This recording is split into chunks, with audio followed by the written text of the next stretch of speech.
Wanya Nalam. I'm Laura Harkin-Small, General Manager, Advocacy at the Infrastructure Sustainability Council. Kia ora, e te whānau. I'm Dr. Kerry Griffiths, Technical Director at the Infrastructure Sustainability Council, and we're really pleased to be here to talk with you about how we're going to deliver with you on climate action. That works, always reassuring. It's especially special for me to see you here all today on Gubbi Gubbi country, who I pay my respects to, especially their elders past, present and emerging. As some of you might know, this is also my home. I live about 10 minutes north of here on a hill called Urungunda. This is a Gubbi Gubbi word. One interpretation, what this means, is water under the hills. Another is word for both vines and the cabbage tree palm. There are still echoes of both of those interpretations on the hill today. The cabbage tree palm is a special plant. It grows 1 metre every 25 years. And botanists estimate that it takes 182 years to reach reproductive age. I'm privileged to have one of the last cabbage tree palms at the top of my backyard, the rest lost to time and development. It watches over my house where my 5-year-old daughter and my 2-year-old son are growing up. It is a privilege to say that they're growing up amongst the local Wallam scrubland, hidden coves with sand in their toes, salt caked on their hair and skin. This is the place where they wait for the whales to arrive in May at the end of their long migration up the east coast. This is the place where we keep track for the endangered green loggerhead turtles to come lay their eggs on our beaches, watch for their babies to emerge 3 months later. This is the place where one hot September night 3 years ago, we went to the northern end of our street to witness a firestorm light the night sky, burning through our national parks and threatening our small communities. It is a place we thought was previously unburnable, marsh and peat wetland, bone dry after years of sustained drought. This is the place where earlier this year, in a period of 6 hours, it became surrounded by floodwater, a sudden and unexpected island in this region's blue heart. This is also the place where I worked with my community peers, business and local government to contemplate what it means for our coastal communities, our identity and our sense of place as the storms get bigger and the sea levels rise over the coming century. I'm sharing this with you today because this is my why. This is my purpose. This, for me, is what makes climate action very personal. I believe in infrastructure's great capacity to serve, to enable lifestyles, communities and economies, and define our quality of life. I look forward to serving my community, my children, and this place as I work with you all to lead the acceleration and scaling of climate action over the next 7 years. Thanks, Laura. I'm just really excited to be joining Laura in our call to action for our local and global communities and future generations. As the Māori whakatauki says, toi tū te marae a tāne mahuta, toi tū te marae a tongaroa, toi tū te tangata. If the land is well and the sea is well, the people will thrive. Many of us are familiar with this IPCC chart. It reinforces the real challenges and choices we face. The top pathway is untenable, reflecting limited change to current practices, leading to greater than 2 degrees global warming by 2050 and over 4 degrees warming by 2100. Only the more active, pervasive pathways where consumption is oriented towards low material growth and lower resource and energy intensity do we reach net zero by 2050 and net negative emissions later in the century. By doing this, we can stay within the 1.5 degree limit committed to in the Paris Agreement. One of the things I find most helpful about the framing of the shared socioeconomic pathways is it goes beyond the what and into the how. It also confirms that even with carbon tunnel vision, the solutions, pathways and outcomes require us to draw on all capital areas: social, economic, financial and environmental. We know that infrastructure influences up to 70% of our society's emissions. We, in this room and beyond, have a really big role to play in determining which pathway we take. This is not just an environmental transformation we're undertaking, but a deep systems, behavioural and culture change, and we need to start thinking about it in this way rapidly. But there is some light on the hill. It took a lot longer than it needed to, but we can say with confidence that we have achieved critical, if not total mass, that climate change is is an issue that we need to do something about. We've got the legislated nationally determined contributions in both national jurisdictions with a range of policies. In Australia, it's energy and EV, and in New Zealand, it's being shaped by the Emission Reductions Plan and the National Adaptation Plan. These jurisdictions, there are jurisdictions that are much more ambitious at a state, city and local government level. We also know the financial markets are starting to turn. ESG investment, the Task Force on Climate-Related Financial Disclosures, Task Force on Nature-Related Financial Disclosures. As we are having conversations with government, policymakers, new sectors, markets and practitioners of leading practice, what are some of the key trends we're seeing? Firstly, the numbers are going to matter more. We're having discussions around carbon at the business case around investment, greenwashing, a movement to harmonised approach across states and nations, sustainability-linked loans. This is not a signal to slow down and get stuck in the detail. It does mean that we'll be challenged along the way, but this will be constructive.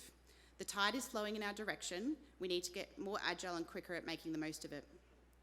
There are some hard work and big decisions ahead. We now have 7 years for every part of our sector to change the way they're doing things, at the same time, in an interdependent way. As the IPCC called out, we need to change the way we work. This is no small feat. It's going to challenge our paradigms, our values, and sometimes our identity. It sounds easy, but it's tough stuff. I've been trying to eat healthy and exercise more for at least 12 months now. So far, I've gained 1 kilo. We don't have time to duplication. We are all working toward the same outcomes. It's now midnight. We don't have time for things to be done in multiple ways in isolation. Be generous, share your stories and your insights. It will get us there quicker. Globally, we're seeing some really big, challenging decisions have been made to the status quo. Wales in the UK has placed a moratorium on new road construction last year. Netherlands has shifted legal responsibility to end of life of products and materials to importers and producers. We won't be able to control or influence all the changes coming our way, but we will be able to control how we respond. For me, the easy part is carbon. What looks like a simple reduction target will actually need to deliver outcomes across a number of different areas. All will be required if we want to succeed, and we need to work together. As COVID showed us, there will be ripple effects from the decisions that we make, and other things are going to happen along the way. We will not just be looked to as local leaders, but global ones, particularly supporting our Indo-Pacific family as they face the challenges of the coming decades. It is going to be a long journey, and there are going to be ups and downs. In June this year, the UK Climate Change Committee, from one of the most progressive jurisdictions in this space, published their 2022 progress report with the headline, "Current programs will not deliver net zero." It found that although there were some bright spots in delivery, outcomes were lagging. We need to prepare ourselves for a long journey. It will have ups and downs. Not everything will work, and we'll need to pick ourselves up and forge ahead. This year, the Infrastructure Sustainability Council has identified 3 critical focus areas, one of which is climate action. Let's reflect first on what we've been doing to date in the ISC in this space, and then we'll share the steps we plan to take over the next 12 months and beyond, inviting you on the journey. The IS rating is used across Australia and Aotearoa New Zealand to measure, report sustainability performance, including greenhouse gas emission reduction and climate risk assessment and adaptation. In the last 10 years, over 100 ratings have been certified and over 200 ratings are currently active, with over $200 billion worth of assets, driving change across the infrastructure life cycle. Our purpose is to benchmark, measure and achieve the best sustainable outcome in projects and assets. Accompanying the rating tool is the ISC's materials calculator, which has been measuring, reporting and improving outcomes related to life cycle embodied carbon over the last 10 years, supporting reductions in materials use and recognising use of low carbon and lower impact materials. We are continuing development of the tool to support increased action over the next decade, with the support of the New South Wales Government to digitalise our tool, which started this year, and the Westpac New Zealand Government Innovation Fund to update factors for Aotearoa New Zealand. Data from certified as-built projects in the last 5 years illustrate measurable improvements, with 55% avoided life cycle energy emissions and 12% avoided materials emissions. This is really positive progress, but there is clearly still a long way to go. To support increased reductions and drive positive outcomes, we will continue to expand our tools across the infrastructure life cycle and revise performance benchmarks. As Charlotte said to us all, or shared with us all on ISAP Day, performance benchmarks related to greenhouse gas emissions have increased in the Design and As-Built version 2.1 and in Essentials, and requirements around climate adaptation and resilience are more comprehensive and robust. Our planning rating tool is driving decisions related to climate action and resilience into the business case and options development process. And stakeholder feedback during our current review tells us we need to increase the benchmarks here too.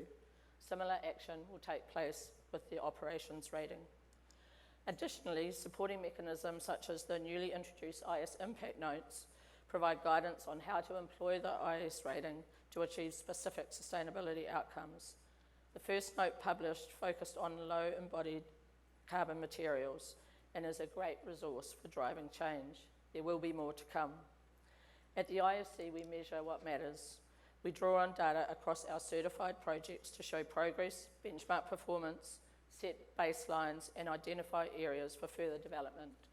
On an annual basis, we report on impacts, including resource use and circular economy outcomes. This year, we have invested in specialist resources to join our team to support our data analytics and digitalisation journey. These would help us drive and support further increases in impact. I'd also like to share with you the journey we've been on in a policy space in recent years, building our knowledge from leading experience to credibly support and influence decision making. Between 2018 and 2022, we developed Reshaping Infrastructure report with ClimateWorks, ASBEC, with the support of CEFC and the Queensland Government. It identified two big things. First, that our most significant impact as a sector is actually through the user-enabled emissions, and the best time to address those was at the earlier stage of the project lifecycle. The second was that 70% of Australia's emissions are enabled by infrastructure. After this, we sought to progress three objectives. The first, to build capability, collaborative capacity and alignment, accelerate through the learning curve, and scale the outcomes for the solutions we have currently at pace. We're really pleased to forge industry-first partnerships, firstly with Australian Constructors Association and Consult Australia, and then with Roads Australia and Australasian Railway Association to create a common foundation of knowledge and ambition for delivering net zero through the delivery phase and then the transport sector. I'm really proud that so many of our community are showcased as real-world examples of leading practice in these documents. They're worth a read if you haven't seen them before. The relationship we forward with our peers is going to evolve into a game-changing industry-wide partnership to lead the delivery of net zero. Earlier in the year, we were also very pleased to partner with Mott MacDonald on publishing Place-Based Approach to Net Zero in Australia and New Zealand, bringing emerging practice from the UK out to here so we can all work together through the ISC member coalition to accelerate through the learning curve and deliver climate action for every town, city and region. We've also, as Kerry touched on, need to scale the outcomes that we're already delivering today to every infrastructure asset, with the IS rating scheme becoming even more powerful as it matures, diversifies and digitises. Just a little moment for the power of policy. As I mentioned, Reshaping Infrastructure in 2020 highlighted the statistic around 70% of Australia's emissions are influenced by infrastructure. This statistic and some supporting information was included last year in the Australian Infrastructure Australia Plan, and then deep, for those that enjoy this sort of thing, in the notes of the Climate Change Consequential Acts Bill. This statistic was used as a justification for national targets to be included in the Infrastructure Australia Act. The seeds we plant today through this work will be the fruit we pick tomorrow. The Infrastructure Sustainability Council, your council, will continue to be a catalyst for change. We believe that climate action involves a duty to communities, the workforce, the environment and the economy. Climate action must accelerate systemic decarbonisation, increase resilience and adaptive capacity, create opportunities through circular economy, innovation and research, deliver long-term value and impact reinforcing sustainable finance and investment, protect and regenerate natural ecosystems and landscapes, and partner with industry, communities and vulnerable groups for a just transition. Climate action must be multifaceted, collaborative and impactful at all levels. Action must occur at the individual, asset, organisational and industry level and make a real and significant difference across society, locally, nationally and globally. The ISC will play a leading role in helping build an enabling ecosystem to deliver net zero by 2050. With industry-led accelerated action to keep climate warming within 1.5 degrees, we will then together start to focus on delivering climate positivity. We will work together with our member base of leaders to advocate, accelerate policy planning, procurement and positive practice to scale climate action for all. Ambition is our only option. This means setting a trajectory to reach at least 50% reduction in real emissions by 2030, with an ability to enable the achievement of net positive places, for example, in Brisbane and South East Queensland, early into the next decade. We plan to deliver this in three main ways. We will be advocating to influence and support others. We will look to accelerate through our learning curve and scale solutions that we know work and are to hand now. So, what are some of our priority actions? The first is to research the role of infrastructure in ensuring just and sustainable decarbonisation of our lifestyles, communities and economies. Next, we'll also look to build organisational capability and commitment to accelerate net zero. That is not just our own organisational capability and commitment, but all of yours as well. We also have high on our priority list resilience and adaptation planning, measurement and investment, with a preference for regenerative outcomes. In terms of accelerating, we are committed to recognising and rewarding sustainable delivery and management that enables alternative, low or no carbon transport use. We will work to establish a common measurement approach to track emissions reduction progress, e.g. through carbon budgets, carbon baselines, and using science-based targets. We'll develop an emissions reduction hierarchy for the centre in reinforcing the really important message that offsets are an option of last resort while technology develops. From a scaling perspective, we aim to reward uptake of renewables to achieve real zero energy emissions during construction and operations, with the aim that infrastructure becomes a net positive contributor in the long term. We'll work to increase demand for low emission construction for a circular economy and encourage certainty of demand and support investment in technology and innovation. And then apply a democratised approach to climate action, which considers interconnected outcomes across the quadruple bottom line. So it's a bit of a list to get started with. How can we contribute and where do we begin? Here's three opportunities. Firstly, carbon budgets and targets. There's a lot of talk around these at the moment, but we need to start assessing and embedding carbon into our decision making. We're really pleased to be working with Infrastructure Partnerships Australia to progress carbon business case. There's high levels of interest at the moment around the data we use to plot and track our progress. How do we make sustainability digital by default?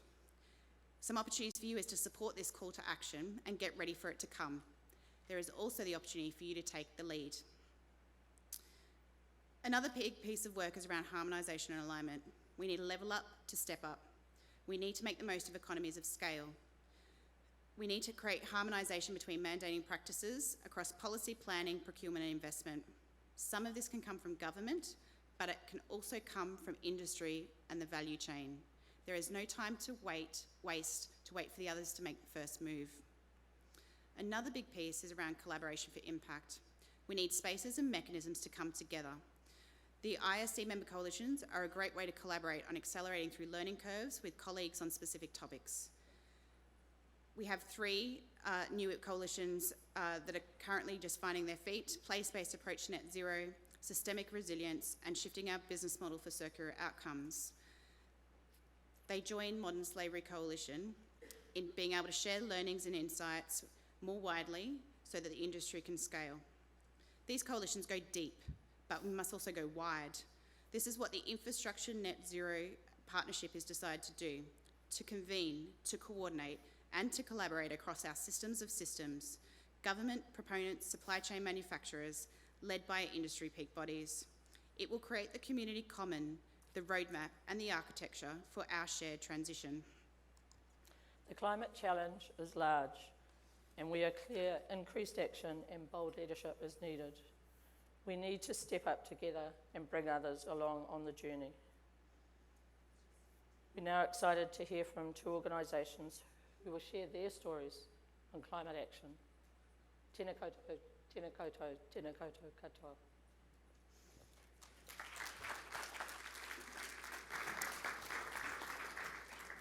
So whilst Nicholas makes his way to the stage, thank you very much. I took three things from that. The first thing I took was that we've got to make it more personal, not just more personal for ourselves, but also more personal for the balance of the community. Because at midnight, we need to harness the energy that everybody brings together. And maybe the second thing that I'd never really thought about beforehand was that I think you said, Laura, a new carbon future needs us to draw on all of our capitals. I thought that was a very useful, profound statement we could all take away and build on. Nicholas, excellent, thank you very much. Extremely happy to have you join us this morning. So Nicholas is the General Manager of New Development Sales for the NBN. Thank you. All right. Great speech to kick us off. So thank you everyone for being here today. So NBN, we'd like to give you a bit of a bit of an example of what, as an organisation, the size of NBN, what we're doing to sort of tackling the sustainability challenge that we're all facing. So just to sort of take from the previous speakers, I also live on Gubbi Gubbi land, so I'm about 20 minutes south from here, and I'd like to pay my respect to the traditional owners of this land and pay my respects to the elders past, present and emerging.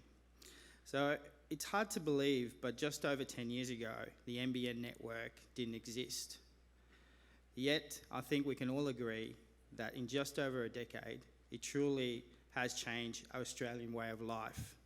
We do things differently because of the NBN network. People needing to see a health professional can now do so at the comfort of their own home. Businesses are tapping into new markets. The hard work has been taken out of working from home. Virtual classrooms have gone to another dimension. We're visiting family and friends from our living room, and whilst we're also entertaining at home, has become a whole new experience. But what does that have to do with sustainability? Well, let me briefly take you back to 2009 when NBN was established to deliver fast and reliable broadband across Australia. Our remit was to try and make the internet accessible and affordable to as many people in Australia as possible. And we have largely done that. Along the way, NBN has become Australia's largest broadband infrastructure provider.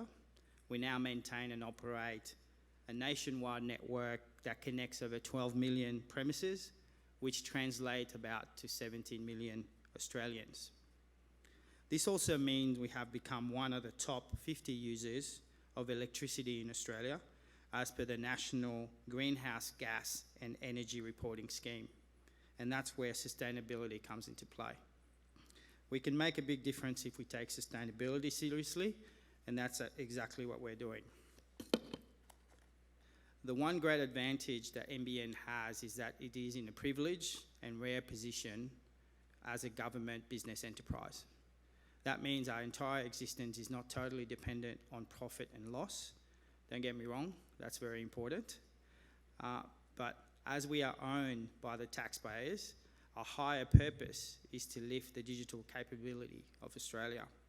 Our business model by design meets the test of double materiality. What that means as a GBE is we have established to create material value for the enterprise, but also create material value for the Australian communities. Why is sustainability important? To put it bluntly, and I know I'm preaching to the converted here, sustainability is important to sustain life on Earth for the long-term period. We hold that view and have embedded sustainability in all our company's activities. It will enable long-term social, economic, environmental value for our people. It will also deliver value for our customers, communities, partners, country, and often forgotten capital, the planet. So what are we doing to become sustainable? Well, it starts with the fibre that we have rolled out across the country. And the fibre is still to be rolled out. That carries 90% of Australia's internet traffic today. The deployment of fibre is an extremely energy efficient technology. How do we know? I hear you ask. Because we have measured it. Our Chief Technology Officer and Sustainability teams at NBN have compared the energy efficiency per gigabyte of data downloaded of fibre and copper. And I'm sure none of you are surprised that the results were clear-cut. In the NBN network, fibre is considerably more energy efficient than copper. It basically comes down to the physics of the network. Fibre is far more efficient in communicating high data rates of gigabits because it is faster to communicate photons in the form of infrared laser light instead of electrical pulses used by copper. It also is not only is fibre faster, you are also able to communicate the bit stream in parallel using different wavelengths along the fibre. Also, fibre also requires less active network elements than copper, which means less electronics equals less power. And lastly, copper is also constrained in the performance and data speeds due to the quality and length. It requires ongoing investment for rehabilitation. So in all, fibre is more sustainable because it's more resilient to physical hazards as it requires less electronics. That means it's less likely to be damaged and have to be repaired or replaced. So by deploying more fibre, it is helping NBN manage its transition risk, and it is more energy efficient than other technologies, and it is more resilient to climate-related impacts. But our commitment to sustainability is much more than rolling out more fibre. Our commitment starts at the top of the organisation with the board and executive management providing governance needed to develop and deliver sustainability. Their direction has been very clear. Our action needs to be based on evidence and the science, and we need to embed sustainability in the way we work to create long-term value for the company, the community and the country. It's become the centre of everything we do. Sustainability for us isn't a nice to have, it's a must-have. We have clear targets and are working towards them. For example, our recent science-based target commitment demonstrate that we are aligning within the latest climate science and have a key role to play in ensuring the network is as secure, reliable, resilient as possible to climate-related risk. Our second sustainability report includes our new Towards Zero carbon ambition and 3-year roadmap towards zero emission. It includes the purchasing of 100% renewable power from December 2025, electrifying our vehicles where possible by 2030, and implementing energy efficient projects that will deliver 25 gigawatt hours of annual energy reductions. We are also the first Australian telecommunications company and the first government business enterprise to have membership of RE100, an initiative of 340 of the world's largest businesses committed to the use of 100% renewable electricity. We have a clear pathways as we strive to reach those targets. To reduce our use of energy, we aim to reduce the total power consumption of our network by 6%. In layman's terms, that's the size of a town like Byron Bay. This is despite the ongoing growth of the network. We currently have 8.3 million premises connected to the network. We are forecasting to go to 9 million by the end of 2024. And the compound growth in data consumption is forecasted to be around 25% per year. What that means in real terms is our energy consumption will go down despite the use of a network going up. Emissions come primarily from electricity use, the majority of which is related to the operation of the network. As part of our energy reduction program, we have turned off more than 17,000 line cards that are used to send and receive data traffic in our network. This will save over 2 gigawatt hours of electricity use every year. We've also installed over 1,000 LED lights across our exchanges and depots, as well as we're reducing e-waste to landfill through e-waste collection services in all our offices. Our commitment is to purchase 100% renewable electricity by 2025. So as a significant consumer of electricity in Australia, our 10-year power purchasing agreement at the Wyalong Solar Farm is a deliberate and important step forward in achieving our target to purchase 100% renewable electricity by 2025. The NBN PPA offtake is approximately 80 gigawatt hours per annum, with more than 50% of the expected power generated by the Wyalong Solar Farm for NBN. Accounting for approximately 19% of our overall energy consumption nationally, the NBN PPA will abate over 450 kilotons of CO2 emissions over a 10-year period. And that equates to about 10,000 cars from the road per year for a 10-year period. Another important factor for the Wyalong Solar Farm is that we're supporting additional renewable penetration into the grid. This is important as it supports of Australia in achieving its target of 82% renewable penetration into the grid by 2030 as it transitions to net zero by 2050. We have also put a sharper focus on network resilience to help us achieve our sustainability goals. Where, as we all know, communication has never been more important than when disaster strikes. Whether that be floods or fires or a pandemic, NBN will always be there to support the rescue and recovery. The evidence says Australia's climate change is causing more frequent extreme weather, and we must be prepared for the consequence of that. To support communities in future disaster events, NBN has partners with the Australian Government in the deployment of 5 road muster trucks, 12 transportable and 5 flyaway satellite kits. Maintaining and restoring services communities rely on to stay safe and connected with each other and with emergency services will also remain our highest priority in emergency situations.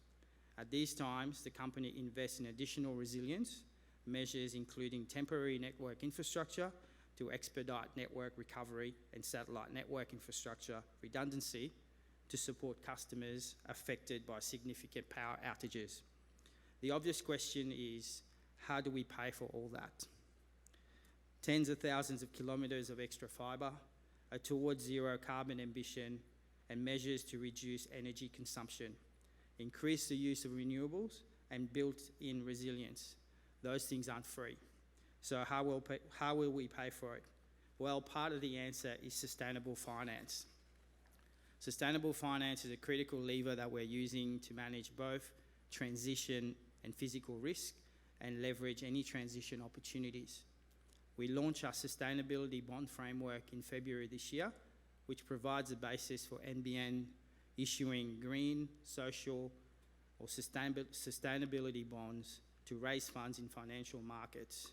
The sustainability bond framework underpinned the issue of our inaugural $800 million green bond in April this year, the largest Australian dollar-denominated green bond issued by an Australian corporate, and pleasingly, it expanded the investor base in NBN bonds.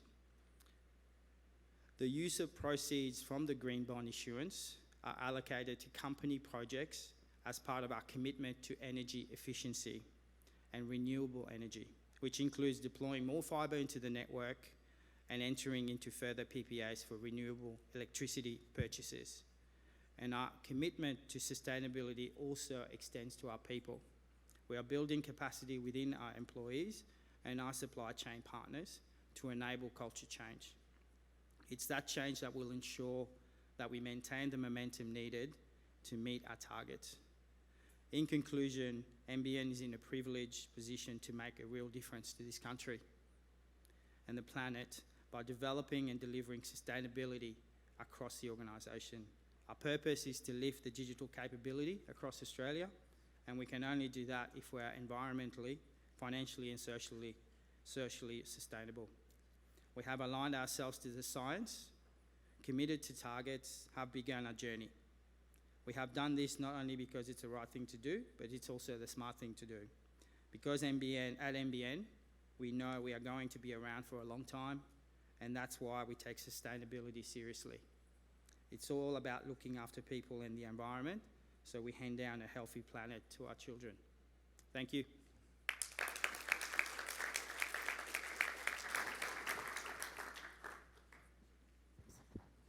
You know, I just don't feel like you have the right job title.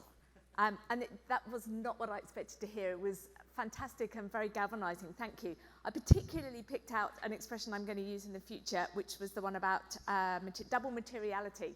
Sounds like shared value, only posher. And I also like the idea of action was being based on science and evidence. So maybe that's a call to arms that we could all take away, together with the idea of the green bonds issuance and how we can reinvest that money in materially changing our business. So, hard act to follow. Would not like to be the final speaker in this series, but somebody had to be. So let's introduce David Bell, the Manager of Sustainability and Insight at InfraBuild.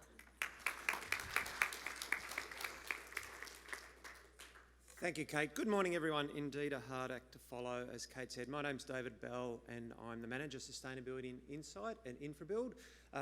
Proudly an ISAP for the last 3 or 4 years or so, and also very fortunate to sit on one of the technical working groups for the council, supporting some of the work that you saw that Laura and Kerry spoke about a little bit earlier. And I'd like to express my thanks certainly to the council for the invitation and opportunity to talk to you all this morning. So I'm going to cover, as a quick introduction as to who InfraBuild is, where we sit and fit as a steel maker and steel supplier into the Australian construction and infrastructure markets. And then really the heart of what I want to talk about is the journey that we're on towards our decarbonised future, how that journey is gathering momentum, and ultimately how it will benefit you, your projects and the built environment. So let's dive in. Starting with who InfraBuild is, we're an Australian-based steelmaker. We have our own recycling business that collects ferrous and non-ferrous scrap. We have our own electric arc furnace mills in Sydney and Melbourne, our own structural steel and reinforcing retail businesses, and we also supply to a myriad of other customers. Our recycling business collects around 1.4 million tonnes of scrap each year. We melt that scrap down ourselves to make new steel products, primarily the reinforcing steel and smaller structural steel products that go into your projects. We also manufacture another range of hot-rolled, tubular, wire and reinforcing products from steel that we source from other suppliers, and some from our own EAF, our own electric arc furnace-based feed ourselves. We then sell all these products into the broad market through some of our own distribution businesses, but also to a range of aligned channel partners. So we've been part of the Australian steelmaking landscape for well over 100 years. Before we were InfraBuild, we were One Steel.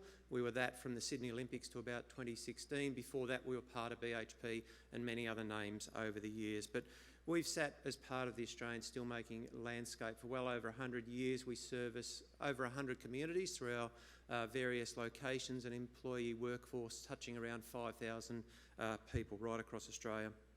Importantly, around 80% of what we make winds up in the construction and infrastructure market. So we're highly motivated, highly driven and indeed highly aligned to the key drivers across that market, including sustainability and particularly that I'll talk about here, a decarbonised future. Just to touch on that other 20%, for those of you wanting to round out the numbers, the other 20% is really made up of our rural wire and fencing markets through our Cyclone and Waratah brands, and also specialty steels that wind up in everything from bed springs to tow bars. As you'd gather from our manufacturing techniques here, you can see up on the screen our scrap yard in Sydney that holds around 20,000 tonnes of scrap at any one time, which is less than a couple of weeks of production. We're highly circular. We've been circular long before it became the new black. Our mill in Sydney's been operating since 1993, the one in Melbourne since 1985. So we've been taking scrap out of the market, turning that into new steel with no loss of quality at a very high yield for a very long time. Even the byproducts out of the steelmaking process are highly valued. So there's baghouse dust. The dust that we collect gets sent and refined for the zinc in particular and other metals that come out of that.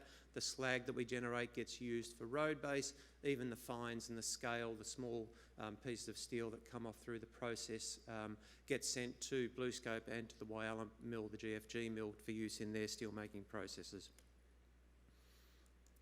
So we've certainly heard a lot, and we've heard the numbers in the last couple of days around the proportion of the built environment that embodied carbon comes from. And we've heard those numbers around 70%, operational carbon and embodied carbon. And certainly as we're seeing the electricity market move to more and more renewables, we'll see that operational carbon number drop over time. But the challenge here, and the one I really want to address, is how that embodied carbon shifts, how we move the embodied carbon out of those assets, because it sits there for a very long time, and how we can get that upfront reduction in embodied carbon very early on.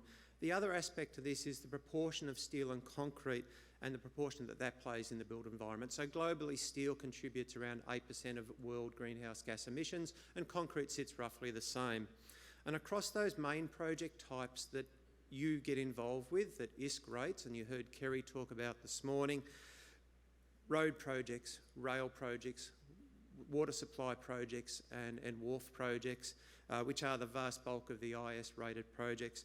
Concrete and steel are the main players in 3 out of 4 of those. So particularly for the last 3, for rail projects, for water supply projects and port and wharf projects, steel and concrete alone contribute anywhere from 85 to 96% of the embodied carbon in those projects. So just across those 2 materials, that's the vast bulk, and that's the data that came out of the CEFC report released late last year.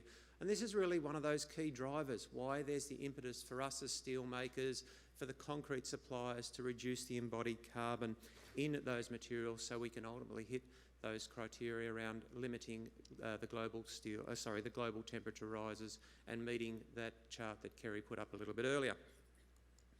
So I'd just like to unpack a little bit in terms of how we measure and report before I talk about the journey.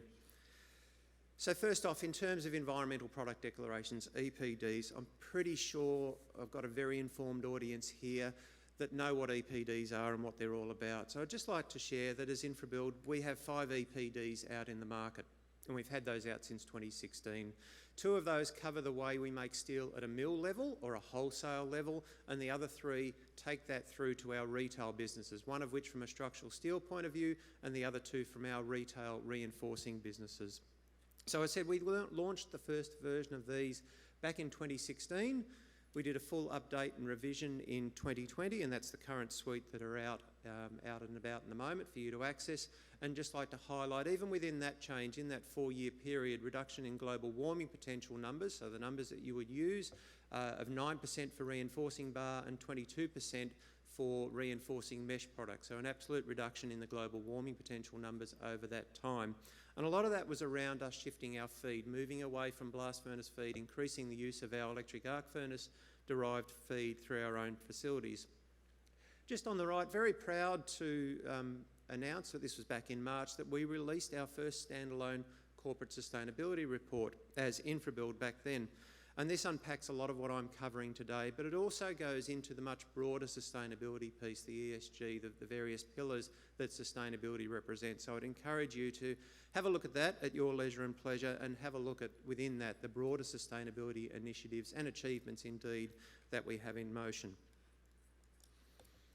So certainly, as I touched on earlier, given the contribution of steel and concrete to the embodied carbon in the infrastructure project space, it's really beholden upon us, and it's driven our journey from that market focus back as InfraBuild to understand the ways to develop those viable pathways to decarbonise the products that we make that ultimately wind up in your projects.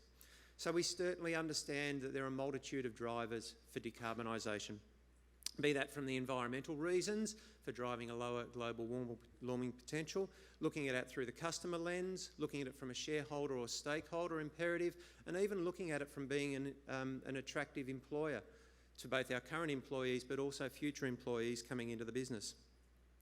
These pathways they need to be technologically possible. They need to be able to be deployed at scale. They certainly need to be commercially viable, and they need to deliver those superior sustainability outcomes that we're looking to meet through a project outcome. So from InfraBuild's point of view, looking at this, we have what's termed our CN30 objective, which is to be a low emission net zero steelmaker by 2030 across our Scope 1 and Scope 2 emissions.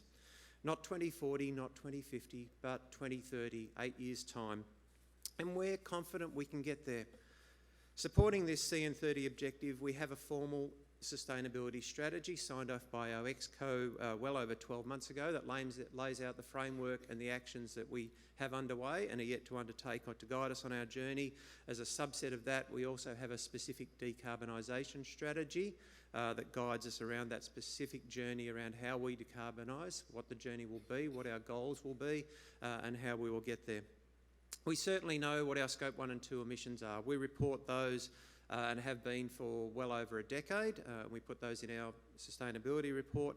Importantly, we know what they're made up of, and we know what it will take to actually eliminate the bulk or most of those emissions. For most of those emissions, we're actually not reliant on unproven technology. We're not waiting for something to be developed, something to be commercialised so that we can take advantage of it, or indeed developed at the right price point. Fundamentally, given the way that we make steel through our electric arc furnace process, 76% of our combined Scope 1 and 2 emissions come from the electricity that we use, the electricity that we take from the grid. So for us, the obvious answer, increasing the reuse of renewable electricity is key to reducing the bulk of our emissions. But as we've seen forecasts, even by 2030, 45% of the electricity grid will still be derived through non-renewable means. So for us, that's not quick enough. So for us to achieve our CN30 objective, we need to act now. We need to move at haste, and we need to move with decisive action. So we actually have a renewable power transition strategy, which is effectively guiding us for engagement with the renewable energy market, with providers particularly of electricity, to get us towards a position and transition towards fully reusing renewable electricity over the next 2 to 3 years. So that will remove 76% of our emissions simply by doing that. And I use that word simply very quickly. Those of you can appreciate that's not an easy transition, but it's one we've set sail for and are looking to implement by 2025. The challenge for us is our Scope 1 emissions, which primarily come from the natural gas that we use and to a lesser extent some of the consumables that we use in the steel making process. So there's a couple of parts to play in that. Firstly, we're looking wherever possible to shift away from natural gas to electrify, using renewable electricity as the source of energy, and where we can't shift away, where we need to use a gas, whether there are alternatives through hydrogen, through biomethane, or through other opportunities to come to a future where we move away from natural gas towards a much lower emission footprint. So all of this ultimately, as I've said, is really around reducing our Scope 1 and 2 emissions, which then flow to our global warming potential numbers, the numbers embedded within our EPD. Important to highlight, we could go carbon neutral tomorrow. We could buy enough offsets. We could hoist the flag. We could become carbon neutral and pronounce that to the market without actually reducing our emissions one iota. The other important part of that is it doesn't actually change those global warming metrics within our EPD. So the numbers that we report yesterday would be the same as that we would report tomorrow. So for us, it's really about reducing those tangible emissions as much as possible, getting them down to a level that's technologically, commercially viable, and then only using offsetting to mitigate the remaining small emissions that can't be technologically or commercially removed from the way that we do what we do. And as Ainsley said in her opening speech yesterday, and I'll quote this, "Don't just pledge it or promise it, actually prove it." So prove it we will. So we'll look to communicate this to the market through the various ways that are transparent and meaningful, including our corporate sustainability reports and our EPDs. So you'll be able to see from our corporate sustainability report what our Scope 1 and 2 emissions are, and we've actually started on our 2022 CSR at the moment. We're looking to have that out in the first quarter of 2023, and you'll be able to see as we continue to update our EPDs how our global warming potential numbers drop, and indeed how that will help your structural modelling, your sustainability modelling, and indeed your procurement and contractual specifications. And certainly it's been intriguing to see the increase in discussion over Scope 3 emissions. Although we haven't set a target yet around Scope 3, we're appreciating that there is a need now to both map, disclose and set targets, and all of which we will do in time. We're certainly very much involved in the mapping at the moment, and it's encouraging to see initiatives like the New South Wales Government's Net Zero Enhanced Leadership Accelerator program, which was developed by its Sustainability Advantage Department, which is really about helping businesses who have the appetite for it to get involved, understand, unpack, map their Scope 3 emissions. And I've been very fortunate to be part of that program this year, and it's provided us as a business a lot of insight and understanding in terms of our journey towards our Scope 3 emission reduction plans. And it certainly, it would be great to acknowledge the work of the Council in terms of how you're driving those better sustainability outcomes for the projects and indeed for the built environment. So as we continue to innovate and collaborate with industry and through the important gatherings like this, communicate widely both our initiatives and indeed our successes, we look to, and I'd like to finish up by saying we know our customers and we know our stakeholders are looking for us to play our part in the supply chain and through that demand for that lower embodied carbon products, and particularly for us for those steel products that wind up in your projects, to enhance those sustainability credentials and provide those better outcomes to your projects. So I'd finish up by saying, with this open invitation, engage us early, engage us at haste and with pace around your projects and what we can do to help you achieve your aims. And Laura highlighted this in her talk, but it's really important that sustainability goes hand in hand with the design. There's no value in trying to overlay sustainability metrics to a design at the 11th hour. And what we're really looking for is if we can get in as early as possible, we can bring these ideas forth, we can bring these opportunities and help you come up with the best outcome. And I'm getting the wind up here from Kate. So certainly thank you kindly for the opportunity from the Council and the opportunity to speak to you all this morning, and enjoy the rest of your conference. Thank you. Amazing. Thank you so much. You know, I did throw down the gauntlet, but that was more words per minute than even I can manage, and you must have gills because you clearly didn't breathe. So a little roundup, I think, of that extraordinary fast-paced session where Laura and Kerry warned us that the world is at midnight and reminded us that it's time to marshal our collective capitals to ensure that through coalition we can take action for our land, sea and people to thrive in the future. And Nicholas spoke about harnessing digital solutions to enhance sustainability, to take action based on science and evidence, and use enlightened capital to make change in our business models and practices. And then my new friend here, the professor, he demonstrated that speaking to the challenge of circularity and embodied carbon and how to decarbonise our material supply chain, he could reach an outcome in 2030. You're a legend. I loved the inference as well that you'd almost use a lean startup kind of technique of listening, experimenting, accelerating and scaling, which given the risk involved, I thought was very bold.